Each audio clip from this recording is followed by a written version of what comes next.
WELSTech is a bi-weekly podcast exploring the intersections of technology and ministry. It is part of the podcast network sponsored by WELS, the Wisconsin Evangelical Lutheran Synod.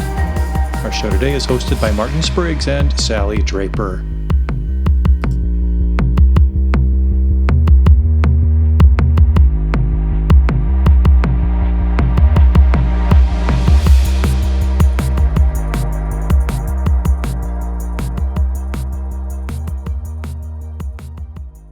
Welcome back to WELSTech, everybody. This is episode 707. That's 707. We're recording on August 28th, 2023. My name is Martin Spriggs, and this is a show about technology and ministry and where those two intersect. Helping me do that, as usual, Sally Draper from beautiful North Mankato. I'm assuming it's beautiful today in North Mankato, Minnesota. Hey, Sally. It is beautiful today. Good morning, Martin. And yeah, it's not 118 degree temperature feel outside today. So that's a wonderful day. We had that God bless. Last week. Yeah. I don't know how I grew up in the South, to be honest. I'm way too acclimated to the North. And those 100-degree days just really take it out of you. But blessings to my family and friends in the South who've been living with it forever. I was trying to remember how close this was. I lived in South Carolina for about 5 years, and how close that was last week to what I felt down there. And it felt worse. I'm not, whether that's just my body, used to the North now or not, but that was something to be survived. For sure. So you mentioned intersection of technology and ministry, and that's exactly why we're reading this book and why we're planning for a new podcast, Martin. Sometimes it's kind of easy to lose sight of that, but it's everything that we do is to proclaim Jesus, and we want to do it the best we can. So we've been doing that by reading Tech Like a Pirate this summer. Yeah, Matt Miller is the author. One of my likes in the like column for this book is its simplicity and its timeliness, where he is taking today's tools and he's got an associated website that kind of keeps things up to date. And but the chapters, and we're finishing the book today, the chapters that we're talking about today are kind of timeless, where he's talking about some foundational stuff and trying to kind of keep things going. He's addressing the fear that I think almost every teacher has, that, boy, this is a lot of extra work, or I'm going to fail, or he lists a whole bunch of things that are right on that I think are fears that teachers have as they're trying to bring this kind of stuff into the classroom. Yeah, I think of someone techie, your tech resource in your school is enthusiastic about some new tool and presents it to you and tries to lay it out in a great way so that you see the pluses of it and the things you can do with it. Mm-hmm. And yet you're sitting in an enrichment session being overwhelmed, being told you need to do one more thing on your teacher plate. Mm-hmm. And I think Matt's wise for putting it out there, because I think we all have that, just like you said. And he's not running from that. He put a whole chapter in here called Slaying, where he wants to slay all those doubts. And he basically wrote you a pep talk for doubts and overwhelm and blocks of creativity and all kinds of things, where you can go to those specific things that you're struggling with and get encouragement and understand that you don't have to do things perfectly, or that you don't have to do all the things at once, whatever your challenge might be. Yeah, one of the quotes I highlighted, Sally, was, he said, when you commit to developing your skills little by little, you'd be surprised at how quickly those creative capacities improve. And I think I've tried to apply that, and I've tried to encourage others on the team and those teachers and pastors that I talk to is, don't bite off, these big chunks, just a little by little. Take it and see how it goes, and be honest with yourself about how much you can and can't do. And I think that's what he's saying here too. Just get going, try it, learn, repeat, see what happens, see how God blesses it. Yeah. I wrote down, I'm qualified and willing to be brave.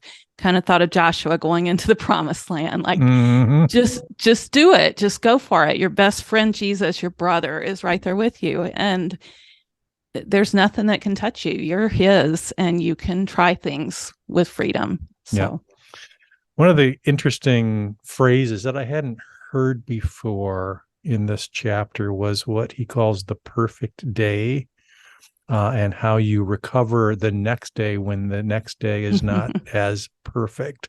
So mm-hmm. that perfect day being, that you've started it, you're excited about it, things are going well, and then they don't, or you lose motivation, or you don't have the time the next day, or you've set yourself a goal and you're on a good streak so far, and you're doing all the things that you plan to do, and then something happens, and then now he calls that kind of the critical day, that next day after the perfect, that streak has ended, when you're not on that roll anymore. And that was a quote I highlighted.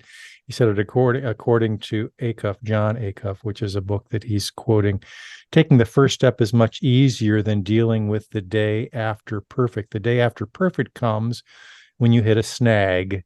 Your perfect streak of days without a mistake comes to an end. That's a dangerous moment. That's when you lose your momentum and the whole thing can grind to a halt. It can bring an end to your best laid plans. I think that happens with productivity approaches and all the things that you're trying to improve your ministry with. And then all of a sudden, life hits you and you go off the rails. Yep, I was thinking exactly that. Boy, this chapter applies to everybody. We all have Right? those challenges. Yeah. I've I personally have been trying to learn how to walk again, Mm-hmm. after a bout with paralysis in the springtime. And I have a little sticker on my screen that says how many days since I fell down last. Mm-hmm. And I want that perfect Yeah. stretch to continue. I really don't want to fall again. And so, but what happens in that moment when you do fall, literally or figuratively, is what makes the difference. It's getting Mm-hmm. back up and not being afraid, qualified and willing to be brave yet again.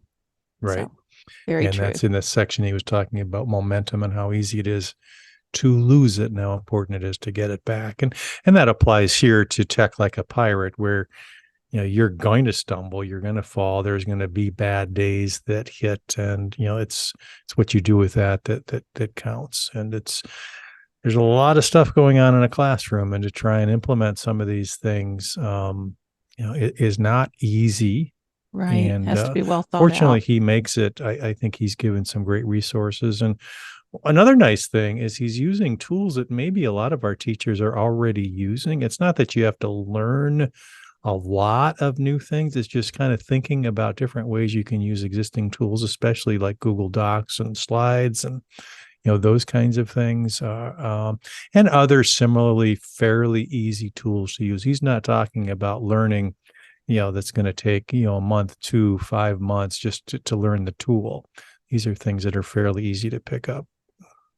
Yep. And you mentioned it earlier. There's a pretty amazing companion section of his website, Ditch That Textbook, that's dedicated to Tech Like a Pirate. It's ditchthattextbook.com/tech LAP for like a pirate. Mm-hmm. And loaded with resources. We've been highlighting them as we go through the book, but to look at them top down, all the things that he's built in there and examples that you can just take and modify to fit your circumstances. That's a really great way to get started. And the page just goes on and on and on with all those kind of things. So do take advantage of that for sure. Mm-hmm.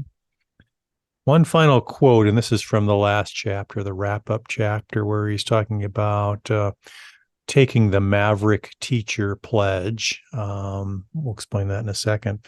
But he quotes Plutarch, wrote centuries ago that education was not the filling of a pail, but rather the lighting of a fire.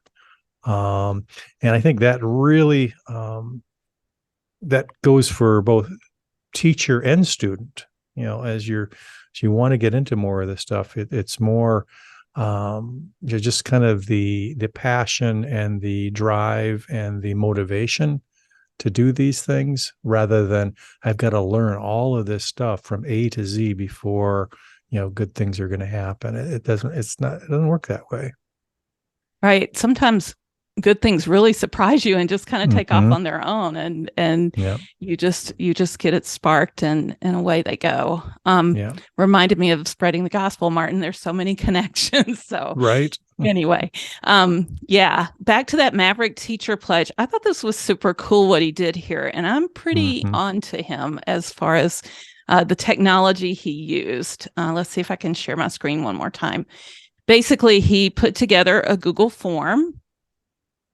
He has you read through the Maverick Teacher Pledge, which is basically just committing to the best of your abilities to identify things that are ineffective and find better ways and brainstorm new ideas, et cetera, ending with refuse to dwell on failure, constantly finding ways to do better next time.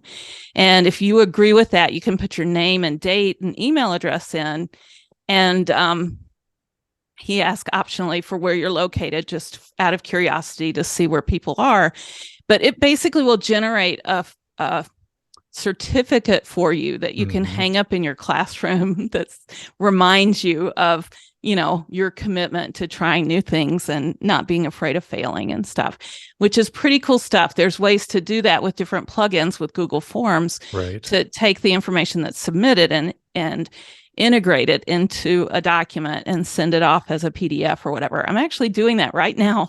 All you Minnesota District Teacher Conference people might recognize the fact that we do that as you register. And that's something that I set up with Google Forms. And I think that's a great example of how you can do creative things with some of Yeah. those tech Again, not tools. hard to do. Yep. Hmm. Mm-mm. Perfect. Fortunately, we were able to talk to somebody, a teacher in the field, who had read this book and put it into practice, or at least pieces of it. A former student that I taught in my enhancing ministry with technology class, Donovan Wiggy, who is the 5th and 6th grade teacher and technology director at St. Peter's in Weyauwega, Wisconsin. And it was more coincidental that he picked this book as his final project. And he was gracious enough just a week before school to join us and talk a little bit about his thoughts on the book and how he sees it playing out in his classroom. A busy 5th and 6th grade / technology director, not uncommon in our schools, where you're wearing many, many hats. And to kind of gauge his appreciation for, and maybe some tips that he pulled out of the book. So why don't we play that interview, Sally, and then we'll come back and talk a little bit more. Joining us today on WELSTech is Donovan Wiggy from Weyauwega, Wisconsin. He is the 5th and 6th grade teacher at our church and school there. He's also the technology director. Thanks for joining us, Donovan. Really appreciate you taking the time today. Yeah, thanks for having me on here. As you said, I Our teach pleasure. in technology, and I'm excited to talk with you guys. Good. Introduce yourself to our audience a little bit. What you do, a little bit more detail about what you do, maybe your work history, some of your tech responsibilities, maybe. Okay, so I'm a 2021 graduate of Martin Luther College. Got a 1-year assignment up to Eagle River, Wisconsin, teaching 5th through 8th grade up there. Got reassigned down here to Weyauwega, 5th and 6th grade technology director. Love the different work that I get to do here. I get really into a lot of the different technology infrastructure projects we have going on. Trying to do a lot more with instructional technology and including different things into the classroom. One of the big emphasis of the book we're kind of discussing today. Mm-hmm. Sure. Was that something that you were comfortable with coming in? Did you have technology experience before coming to teach there? So I had, throughout Martin Luther College, I had an educational technology minor that I worked with for instructional technology. Since then, I've begun, and I'm in actually some of the final stages of the graduate studies program for technology director at MLC for educational administration. So I'm actually starting work, just had a meeting earlier today on the field proposal project for looking at mentoring or the effectiveness of mentoring for technology professional development for teachers and other staff. Oh, that's cool. That's Exciting. cool. What's It all involved with ties that? Mhm. What's involved with that, Donovan? What did you talk about? So there's basically it's the field project for the capstone project. There's a research-based project, so I'll have some samples and participants that I'll work with on trying out different methods of professional development, seeing what works best with an emphasis on, through looking at and reviewing the literature, the effectiveness of using mentoring of more of a one-on-one basis to train other teachers and staff in technology, and then what works best through that. So lots of work yet Awesome. to come on that project. Kind of that Oh, that's coach neat. model, huh? I'm excited to Well, see how that all pans out here in the early we'll have to stages. circle back with you once you're done with that to gain Yeah. that experience too. You were in my class, technology in ministry, or enhancing technology, or enhancing ministry with technology. And the final project was taking a resource and kind of expanding on it and figuring out how this applies. And happens to be the same book that we're reviewing this summer, Tech Like a Pirate. So we wanted to talk to you a little bit about what you learned and maybe why that was something you wanted to use as your main resource. What was the draw of Matt Miller's book there to you? Mhm. So I actually had several people recommend this book to me, and I actually bought the book and it was sitting on my shelf on my reading list. So for one, it was something that I wanted to read. It was applicable for the project. But then after really digging into it, I found that the book Tech Like a Pirate, it's an easy read. It's not something that you're going to read and go, well, what does this mean? It doesn't have super in-depth pedagogical language, which is great as a teacher and educator to find something that isn't. Sometimes some of those, while fantastic to read, can also be kind of boggle you down and, well, I got to go through all this. And so this one has a lot of practical examples included in it. Different things that you can use in the classroom right away. They make a pretty big emphasis on how these are tools and suggestions, and there's many different ways just to change and modify them to meet your needs. One of the other things that I really enjoy about this book and kind of the whole Tech Like a Pirate, Teach Like a Pirate way that they've had in some of their other literature is there's an actual website that you can refer to. There's tons and tons of different resources out there for tools that you can use in the classroom, tools to enhance what you're doing. So the book not only gives you a list of or lots of different practical ways to use technology tools in the classroom, but then more of a living document of here's other things that have come out since the book was written. Here's how you can use those tools, along with lots of examples. Yeah, I'm so glad you said that, Donovan, because I'm just blown away by the resources that are there. And, sometimes you can learn about a super cool tool and you can see somebody demo it at a conference or whatever, but it takes some creativity on the teacher's part, I think, to make up what to do with it, to come up with a concept to present it. And that's what Matt kind of takes away from the burden, I guess. Just the fact that he's got so many cool examples that you can, springboard off of, even if you're not going to do it the same way. So I totally agree with you. That's a great thing about the book. Okay, so here you are on the cusp of a brand new school year. You've studied Tech Like a Pirate, and we're just curious, were there things about the book that just resonated with you that you're eager to implement in your own classroom this year? Mm-hmm. Yeah, so one of the big things that they kind of, that Matt Miller emphasizes that was a starting point from the book, Teach Like a Pirate, was the whole teach an experience, not a lesson. Give the students something that they will look back at and remember. So trying to recreate more authentic lessons through the lens of technology, having that application in there is really a big thing. One of the things that I got to do in my first year with a small class size of 8, but with 22, it was really difficult this past year, was including like video projects and green screen application and more type of things like that actually work with a different lesson. So I'm excited to try to ramp that up with larger class sizes and see how that works to get the tools and resources. Another one was continued use of collaboration. Something that a lot of these tools use big. I like that almost all of their practical examples work with Google Workspace, which is something we use in our school, so that using Google Slides for collaboration, using things that get the students working with one another and not just sitting in their desks and, okay, here's information, remember it, retain it, but here's information, now go and do something with that information is really big. Good. Yeah, lots to choose from, right? It's hard to zero it. You can't do everything, so you got to pick the low-hanging fruit, and I think there's plenty of that in this book. So in our class, Enhancing Ministry with Technology, we made a concerted effort to talk about process and tool selection and not just kind of grab the next shiny object.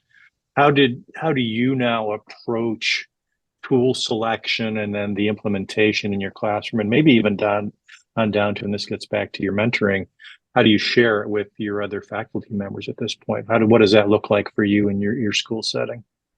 Yeah, so I think a big thing with tool selection is to always remember that not every tool is going to work with every class. I've had things that I worked with in my first teaching assignment of 4 different grades, less students, that I tried in a bigger classroom and didn't work. I've had things that I tried in student teaching that worked once with one group and not with a different group that I worked with. So trying to remember as an educator that it's not always going to be 100% successful. You have to try different things. You have to adapt and modify based on the students, based on the class that you have. Trying to just remember that, trying to put yourself out there and say, I need to try these different tools and not to give up. Right when something doesn't work, and to modify something works super well. As for the sharing of tools, just to keep talking with other educators, looking for teachers around you that might have tried something that works in the past, finding as many different platforms to learn from is a big one. Sharing with other teachers is something that, well, going into my second year here, I hope to do a lot more with. First year always kind of gets like it's there and gone before you know it. So something that I think in conjunction with my other project, I want to keep working at more so, of intentionally sharing different tools and figuring out what works at different grade levels as well. One of the things I get the privilege of working with the 3rd and 4th graders for about hour and a half a week too, on computers and tech specifically. So just trying different tools at different grade levels and continuing to build on those and looking at the resources. Excellent.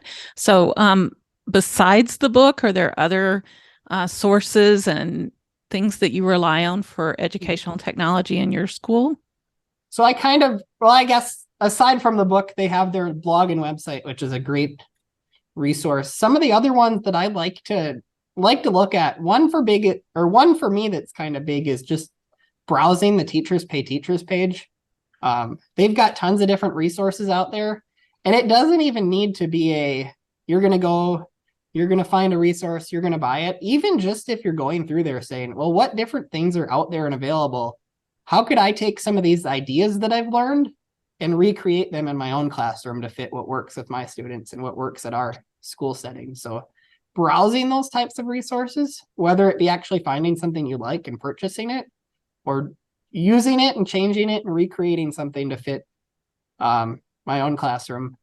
Another one that I've found great for reviewing different sources is the Common Sense digital media platform page, whether that be some of the different apps or websites that I plan to use. It gives a really in-depth overview of how it works and if that's something appropriate for what grade level before using it. So that's something that I always encourage you to check before implementing something in your classroom, just to make sure it's grade level appropriate. And I guess the one other source that I like to rely on is the different learning platforms and communities, through whether it be the WELSTech, the podcasts, or the Facebook page. There's several different groups for technology educators out there. There's some just for educators, and it's kind of hit or miss on certain days, but sometimes somebody will ask a question and you'll get lots of different answers. I guess I haven't gone and posted any specific questions, but from the people that have, it seems there's a really good community of people out there willing to help and give different tools. Awesome. Appreciate the shout out. And loved having you in class. It was the first time I taught it, so I appreciate your patience with me and being a guinea pig. It was kind of fun to walk through some of these resources and see kind of what resonated with different people, because they chose totally different resources. And this was probably by far the most practical of all of them that I think you could take into a class and say, yeah, I want to do something in this area, turn to this chapter and take a look at or go to that website page and look at those resources. So I appreciate you picking that resource. So also appreciate what you do there, and blessings on your second year in ministry. Sounds like you're off to a great start, and you've got some of the kinks worked out probably from year one, and you'll probably find new ones in year Lots two. to go to. Blessing, yeah, and I appreciate you. Yeah, we're here in the third week or coming up on the third week in August. I'm sure you've got a few other things to do, right? Oh yeah. All right. Blessings on the school year. Thanks, Donovan, for joining us. Appreciate Thanks it for much. having me. Yes. Our thanks to Donovan, especially the time of year that we asked him to come on. He probably had a to-do list of 20 or 30 things, but we added one more, and he spent 15, 20 minutes with us talking about his experiences. And I knew he'd come through. He was excited to take on that book for the final project in our class, and did a nice job in summarizing it for us. And sounds like it's going to be a blessing to him in his classroom. Yeah, I really appreciated all the resources he shared, and just want to highlight those and let you know that links to all these will be out on the WELSTech website for you to easily navigate to them. He talked about Teachers Pay Teachers, which is a great place not just to shop for and spend money, but to just browse other people's ideas for teaching different topics and things. Common Sense Media, where you can get reviews and things of different games, podcasts, books, TV, media that's directed at children, but may or may not be exactly appropriate for them. One Facebook group I wanted to point out, Martin, Technology Tools for WELS Teachers, which is exactly what it says, a group of tech-minded WELS teachers who share ideas, can ask questions, and get lots of different feedback and stuff. So if you aren't part of that group, we'll have a link in our show notes for that. And then finally, I just wanted to tag on one more mention of Matt Miller's website, Ditch That Textbook. If you go to the main page, you can subscribe to getting his free teaching ideas. He has an excellent, concise and well put together, just like all his other resources, email newsletter that you can get. And, I don't subscribe. I'm pretty picky about what I subscribe to, but his is definitely worth it. Just little tidbits, and always linking to examples and follow-up articles and things that support ideas that he's sharing. So if you haven't yet subscribed, you may want to consider subscribing to ditchthattextbook.com. Excellent. Well, Sally, that's going to do it for this book review. Tech Like a Pirate, as I mentioned, great resource. It is not just a book that you kind of set on the shelf after done reading. I think you go back to this for ideas and inspiration and that fire, that spark, that he was talking about. And I think that's one of its greatest strengths, that here's stuff that you can actually implement, the next day, the same day, in your classroom, if you have the inspiration and the place for it. So I think it was a good pick. Definitely. Speaking of picks, let's move on to our picks of the week. It's that time. And I'm going to say that after a lot of different tools that I've tried out, that I'm going to do what Matt encourages you to do and pick one and stick with it. And I am sticking with the tool Canva. I know we've talked about it many times on the show.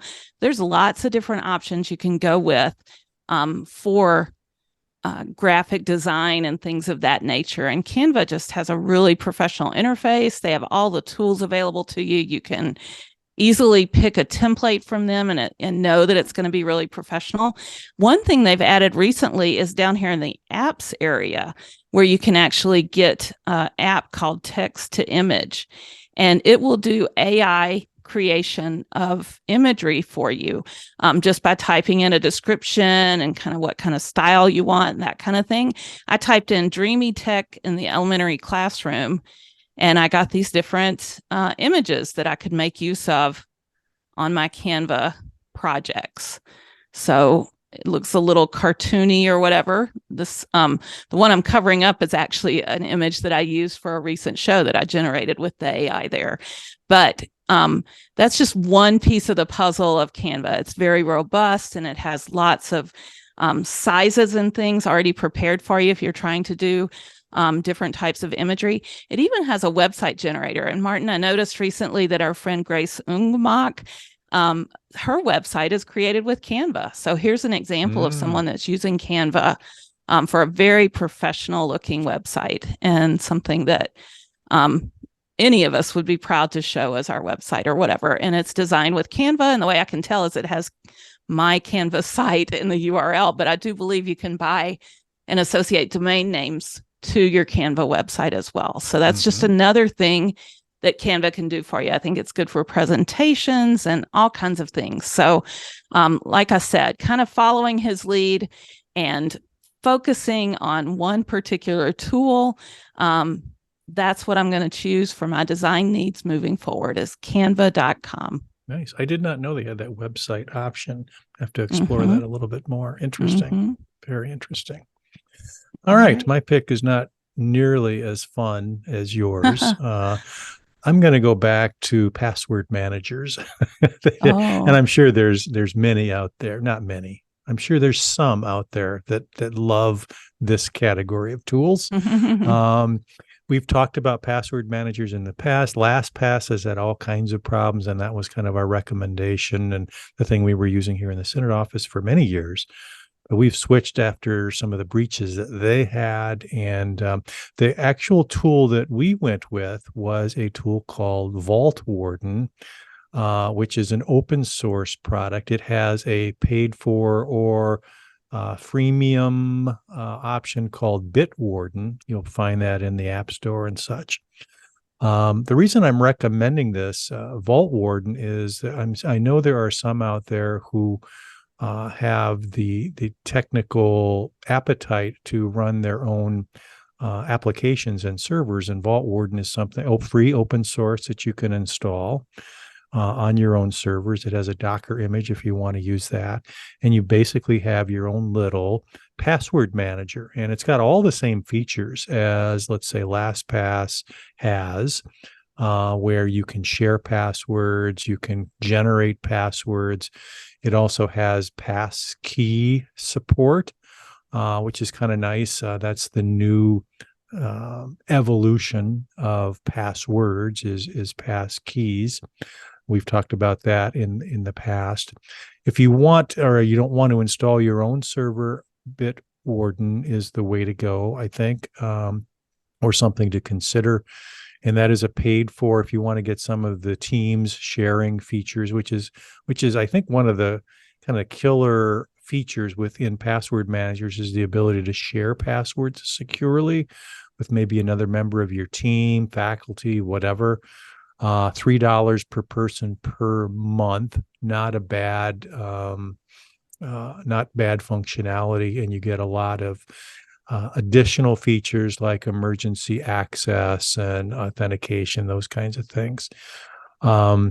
We'll have all the links in the show notes, but if you're looking for a password manager, and I think I'd encourage staffs with any number of people, if you're sharing passwords or if you have a need to share passwords, to have a centralized password management solution. Bitwarden or Vault Warden, which is the open source version, might be something to consider. We've been on it, I don't know how many months now, Sally, 3-4 months probably. And I have not really seen a degradation or a lesser feature set than we had with LastPass, which was one of those name brand password managers. So if you're in the market, Bitwarden or Vault Warden would not be a bad choice. That's my pick. Excellent. Very good. I think that brings us to news and feedback. And this week, again, kind of funny, Martin. I'm giving away all my secrets, but I don't subscribe to many newsletters. However, one that I do subscribe to is from our friends at Blueprint Schools. You may remember that we had Dana Kirchhoff from Blueprint Schools on recently, and I believe her husband joined her, and we talked about AI, and they had a webinar about that and everything. Now they are doing some podcasting. It's kind of mixed in their blog. And recently they did podcasting with Cindy Holman. They said Cindy shares 7 ideas to help early childhood directors thrive in their role. And Dana made a good point of pointing out that it's not just for early childhood directors, but if you shouldn't write this off. There are many commonalities for leaders and teachers in all kinds of roles. So it's important for understanding how to support early childhood directors and ministers of the gospel in general. So definitely give it a listen. Our friend Cindy Holman is a pretty amazing national director of early childhood ministries. So I know you won't be disappointed there. And it is, again, part of the Blueprint Schools Blueprint blog. So if you haven't checked that out or subscribed to their newsletter, that's the place to go to learn more about what Dana is publishing and her team is working on. So check it out. Yeah, I would encourage you to subscribe as well. And a couple nice things I noticed about the podcast itself. It's fairly short, so they kept it, very focused with Cindy. And they also listed a number of the key points with timestamps, right within the podcast there too, saying, at this point we talked about, and at this timestamp we talked about, which is a nice reference tool. So well done. Sure. Like Yeah. it. All right. That's going to about do it for this week. Next time we gather, we're going to spend some time with the good folks at Tillum, Truth in Love to Mormons. And that will be something that I'm looking forward to, as they're using all kinds of media that they are going to share with us about how to reach out to, in this case, Mormons, but all kinds of applications, I think, for outreach ministry that we're going to uncover as we talk with the good folks there. So tune in next time for that conversation. Sally, thanks for all you do. And I thank all of our listeners for their time and blessings as you try and maybe tech like a pirate. What do you think? Awesome. Thanks, everybody. Bye-bye.